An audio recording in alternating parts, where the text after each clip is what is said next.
Hello friends, welcome to my YouTube channel Studyfy Hub. आज हम discuss करेंगे प्लेटो की थ्योरी ऑफ एजुकेशन। उन्होंने उनके शिक्षा को लेके क्या विचार थे, आज हम ये डिस्कस करेंगे।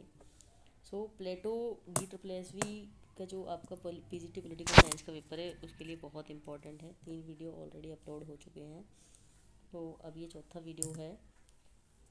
अच्छा, जो प्लेटो की थ्योरी ऑफ एजुकेशन है वो कौन सी बुक में दी गई है, तो बुक का नाम है रिपब्लिक। अब जो रूसो है, रूसो ने क्या बोला इस बुक को कि एजुकेशन के लिए जो रिपब्लिक है वो अब तक की सबसे बेस्ट बुक है। Republic is the best book ever written in the field of education. ऐसा किसने कहा है? रूसो ने। अब प्लेटो के विचार क्या हैं ये हम जानने की कोशिश करेंगे। तो प्लेटो ये कहता है कि जो स्टेट है, state is a pedagogic institution, यानी कि जो स्टेट है वो पेडागोजिक क्या इंस्टीट्यूशन है। मोस्ट इम्पॉर्टेंट फंक्शन जो स्टेट का है वो ये है कि वो अपने सिटीजन्स को एजुकेट करे। ऐसा किसका मानना है? प्लेटो का मानना है। उसने प्राइवेटाइजेशन को, एजुकेशन के प्राइवेटाइजेशन को एकदम से मना कर दिया है। वो चाहता है कि जो एजुकेशन है वो स्टेट प्रोवाइड कराए। और कैसे एजुकेशन? यूनिवर्सल एजुकेशन, यानी कि सभी को एजुकेशन प्रोवाइड किया जाए स्टेट के द्वारा। तो इस चीज़ पर वो हमेशा एम्फोसाइज करते हैं। He distrusted privatisation of education and wanted that universal education should be provided by the state. इन्होंने प्राइवेटाइजेशन को, एजुकेशन के प्राइवेटाइजेशन को करने से एकदम मना कर दिया है। वो चाहते हैं कि जो स्टेट है वो एजुकेशन को प्रोवाइड कराए। अब ये विचार कहाँ से आए प्लेटो के ऊपर? किन सोर्सेज ने प्लेटो को इन्फ्लुएंस किया एजुकेशन सिस्टम पर विचार देने के लिए? तो जो भी विचारक होता है वो अपने समय से कहीं ना कहीं इन्फ्लुएंस होता है। तो प्लेटो भी उसी तरीके से अपने समय से इन्फ्लुएंस हुए थे। जो आसपास अपनी चीज़ें देख रहे थे उन चीज़ों से इन्फ्लुएंस हुए थे। तो प्लेटो ने दो जगह का एजुकेशन सिस्टम देखा, एथेंस का और स्पार्टा का। एथेंस जहाँ वो रहते थे, और स्पार्टा। तो इन दो जगहों का जब उसने सिस्टम देखा तो प्लेटो ज़्यादा इन्फ्लुएंस हुए स्पार्टा के सिस्टम से। दोनों तरीके, दोनों जगह में क्या डिफरेंस थे ये मैंने दिखा रखा है यहाँ पे। जो एथेंस है वहाँ की एजुकेशन कैसी थी? प्राइवेट। यहाँ पर जो एजुकेशन दी जाती थी वो प्राइवेट हैंड्स में थी, प्राइवेट लोगों के द्वारा दी जाती थी। और स्पार्टा में एजुकेशन स्टेट के द्वारा दी जाती थी। स्पार्टा में एजुकेशन स्टेट के द्वारा दी जाती थी।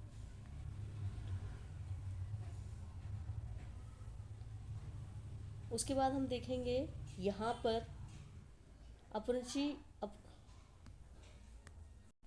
तो एक बार डिफरेंस देख लेते हैं इन दोनों का कि एथेंस का एजुकेशन सिस्टम कैसा था और स्पार्टा का एजुकेशन सिस्टम कैसा था। तो यहाँ पर एजुकेशन जो है प्राइवेट लोगों के पास थी, और यहाँ पर एजुकेशन जो है स्पार्टा में एजुकेशन स्टेट के द्वारा प्रोवाइड की जाती थी।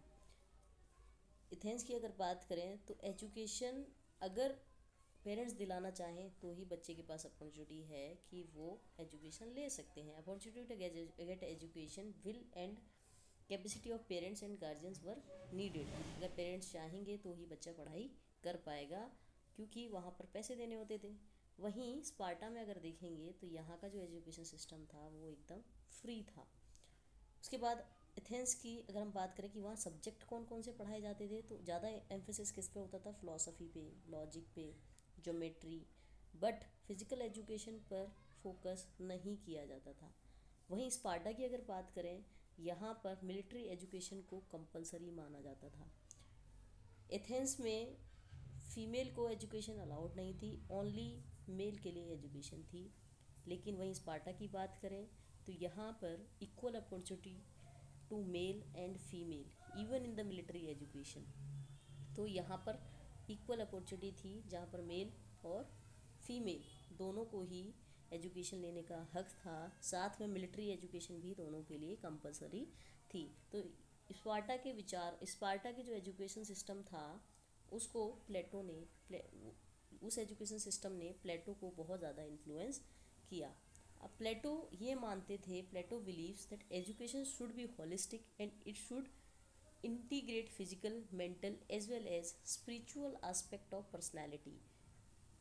वो एजुकेशन को क्या मानते थे? होलिस्टिक। तो होलिस्टिक में क्या क्या आ जाएगा, फिजिकल एजुकेशन भी होनी चाहिए, मेंटल एजुकेशन भी होनी चाहिए, साथ में स्पिरिचुअलिटी वाला एस्पेक्ट भी कहीं ना कहीं कवर होना चाहिए। सिर्फ एजुकेशन आप कुछ चीज़ें रटा दो, उससे एजुकेशन नहीं, बल्कि एजुकेशन ऐसी होनी चाहिए जिससे किसी व्यक्ति का माइंड पूरी तरीके से डेवलप हो, बॉडी पूरी तरीके से डेवलप हो, और वो पूरी तरीके से अपने आप को डेवलप महसूस कर पाए। इस तरीके के एजुकेशन सिस्टम को वो इस तरीके के एजुकेशन सिस्टम पर वो विश्वास करते थे और ऐसा एजुकेशन सिस्टम वो चाहते थे। अगर हम जो प्लेटो का एजुकेशन सिस्टम है, जो उन्होंने थ्योरी दी थी, तो उसके अगर हम फीचर्स की बात करें, बेसिकली उन्होंने पूरा एजुकेशन सिस्टम जो है स्पार्टा का लिया।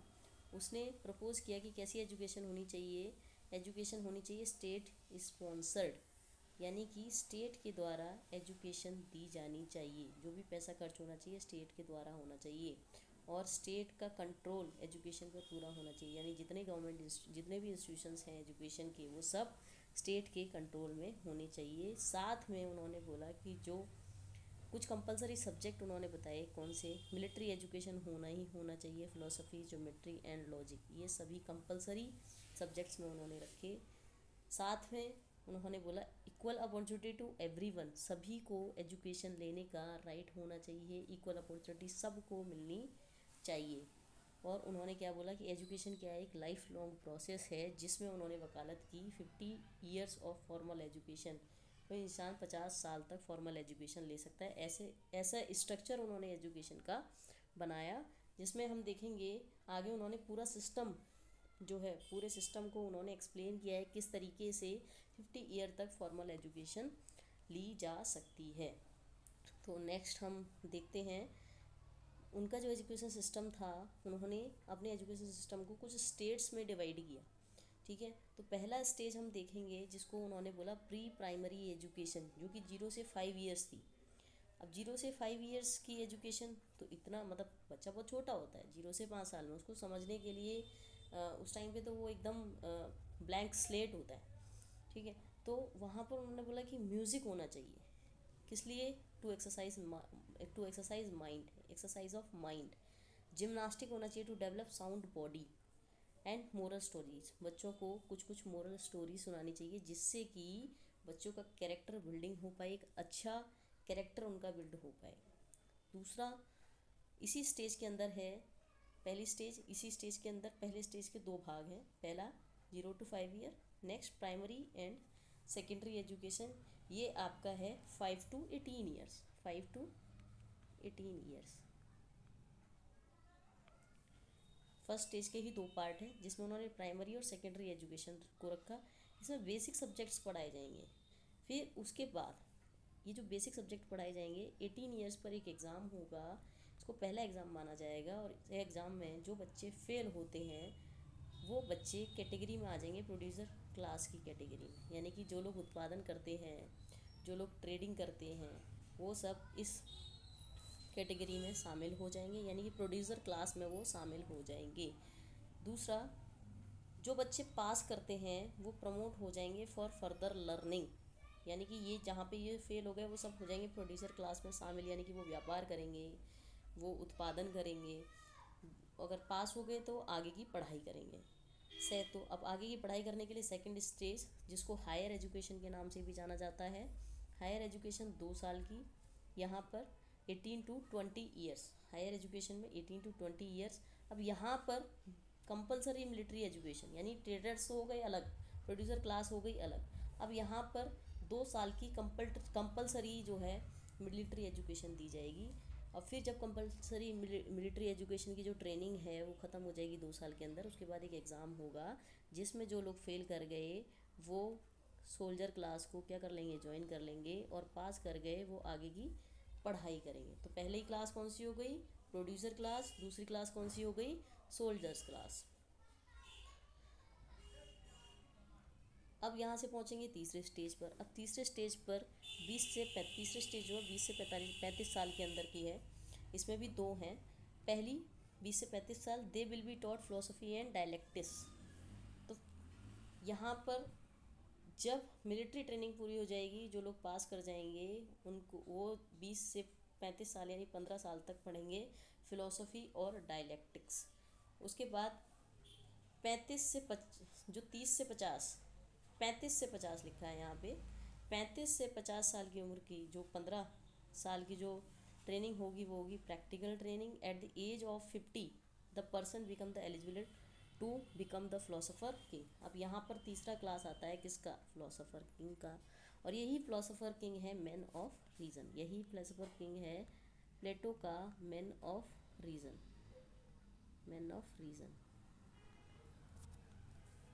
ठीक है, यानी कि कुछ लोग जो फर्स्ट स्टेज में फेल हो गए वो शामिल हो जाएंगे आपके फर्स्ट क्लास में, और दूसरी बार जो सेकंड एग्ज़ाम होगा वो पहला वाले में प्रोड्यूसर क्लास में शामिल हो जाएंगे, दूसरे वाले में सोल्जर्स क्लास में शामिल हो जाएंगे, और तीसरे में जिसने 50 साल की पूरी फॉर्मल एजुकेशन ली है वो हो जाएंगे आपके फिलोसोफर किंग वाली क्लास में, यानी मैन ऑफ रीज़न होंगे। ठीक है, अब क्वेश्चन उठता है education system will produce many philosopher. ऐसे तो बहुत सारे फिलोसोफर बन जाएंगे, बहुत सारे लोग फिलोसोफर बन जाएंगे, तो क्या सभी फिलोसोफर किंग बन जाएंगे? तो कैसे फिलोसोफर किंग को चुना जाएगा? Then how to find out the philosopher king? तो प्लेटो कहते हैं कि कोई प्रॉब्लम नहीं है, देयर इज़ नो प्रॉब्लम। क्यों? क्योंकि कोई भी फिलोसोफर किंग नहीं बनना चाहेगा। अब क्यों नहीं बनना चाहेगा किंग? बात है कि उसके पास पूरी क्वालिफिकेशन है किंग बनने की, और किंग तो सभी बनना चाहेंगे। तो प्लेटो क्या कहता है कि वो मैन ऑफ रीजन है, वो लोग उनके पास उन्होंने इतनी ज़्यादा फिलोसफी जान ली है, इतना ज़्यादा उनका मन उस जो मटेरियलिस्टिक वर्ल्ड है उसका त्याग कर चुका है कि वो उनको पावर की कोई लस्ट नहीं है। उनका जो पहला प्यार है वो पढ़ाई है, वो फिलोसफी है।